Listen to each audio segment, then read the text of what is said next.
बोलो श्री गजानंद स्वामी की जय। बोलो एकादशी मैया की जय। बोलो 11 मैया की जय। सतगुरु स्वामी टेऊराम जी महाराज की जय।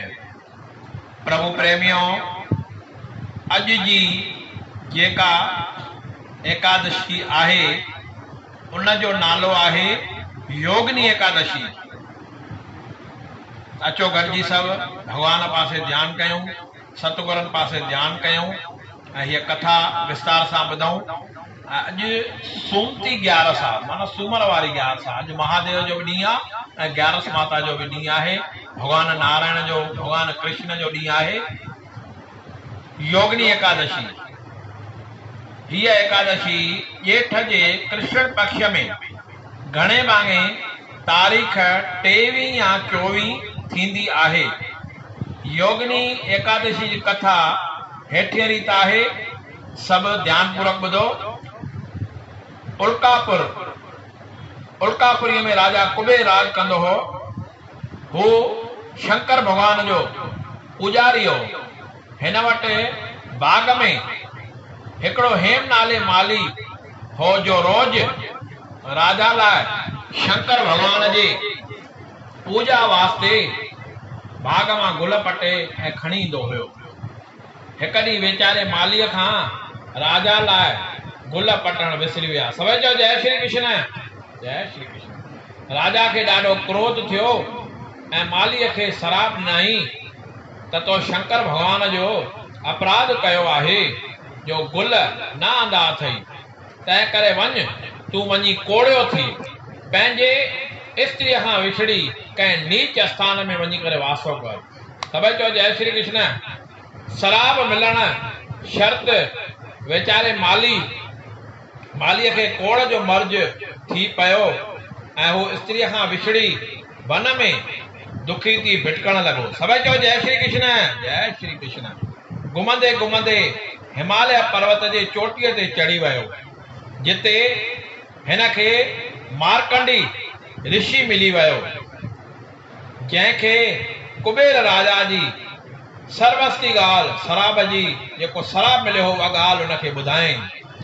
महात्मा परोपकारी हो, जंहिं हिन खे दया आणे खेसि योगिनी एकादशी जे विर्त रखण जो उपदेश कयो।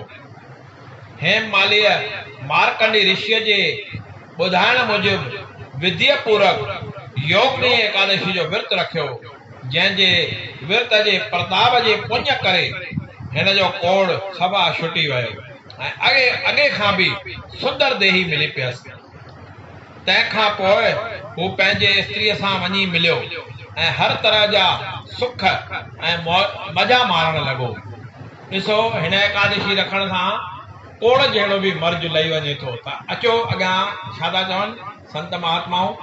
योगिनी एकादशी जे विर्त रखण जो फल एतिरो आहे जेतिरो 88,000 ब्राह्मणनि खे भोजन खाराइण करे फल मिले थो, उहो साॻियो फल हीअ एकादशी विधीअ पूर्वक रखण सां मिले थो। माना सम्झी सघो था, अगरि हिकु ब्राह्मण देवता खे बि भोजन खारायूं त घणी हुनजी फॉर्मेलिटी थींदी आहे, पर असां हे अगरि विर्त विधीअ पूर्वक रखंदासीं त 88,000 ब्राह्मण खे भोजन खाराइण जो फल मिलंदो आहे। हीअ एकादशी सभिनी पापनि खे नाश करण वारी आहे। हिन लोक में त सुख ॾींदड़ आहे, पर परलोक में बि मुक्ति ॾियण वारी आहे। हीअ एकादशी संसार सागर खां तरी वञण लाइ हिकु ॿेड़े मिसल आहे। सभई चओ जय श्री कृष्ण। प्रभु प्रेमियों, एकादशी जो जेको विर्त आहे ॾाढो फ़ाइदे वारो थींदो आहे। जेको बि अगरि एकादशी जो विर्त रखे थो, ॿिया अगरि कर्म कई सुठी ॻाल्हि आहे, पर ॿियो कुझु न बि करे सघियो ज़िंदगीअ में, अगरि एकादशी जो विर्त साधई, उन ॾींहुं नाम जपई, उन ॾींहुं भगवान कृष्ण अॻियां, भगवान नारायण जे अॻियां या कंहिं मंदर में ॾीओ वग़ैरह ॿारई, पूजा कई, गौशाला में वियो, दान पुण्य कई, भगवान जो सिमरन कई ऐं गुरु महाराजनि जो सिमरन कई, त उहो पक ई पक पार थी वेंदो। त अचो गॾिजी हीअ एकादशी जो विर्त रखूं ऐं एकादशी मैया दरिया प्रार्थना कयूं त जेके बि प्रभु प्रेमी आहिनि, जेके बि प्रभु प्रेमी असां आहियूं, गुरु महाराजनि जा प्रेमी आहियूं, हमेशह ख़ुशि रहूं, बाग बाग रहूं ऐं भगवत सिमरन कयूं, नाम जपियूं, शुभ कम कयूं ऐं हर का ॻाल्हि असां सभिनी जी सवली थिए। सतनाम साखी। जय श्री कृष्ण। जय जय। ओ